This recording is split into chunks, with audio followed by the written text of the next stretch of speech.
ഓം ശ്രീ ഗുരുഭ്യോ നമഃ. ശ്രീരാമായണ ജയമന്ത്രം സുന്ദരകാണ്ഡത്തിൽ നിന്ന് എടുത്തതാണിത്.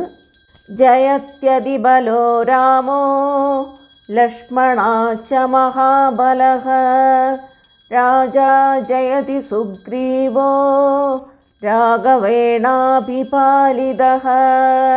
ദാസോഹം കോസലേന്ദ്രസ്യ രാമസ്യ ക്ലിഷ്ടകർമ്മണഃ ഹനുമാൻ ശത്രുസൈന്യാനാം നിഹന്താ മാരുതാത്മജഃ ന രാവണസഹസ്രം മേ യുദ്ധേ പ്രതിഫലം ഭവേത് ശിലാഭിസ്തു പ്രഹരതഃ പാദപൈശ്ച സഹസ്രശഃ അർദ്ധയിത്വാ പുരീം ലങ്കാം അഭിവാദ്യ ച മൈഥിലീം സമൃദ്ധാർത്ഥേ ഗമിഷ്യാമി മിഷതാം സർവരക്ഷസാം.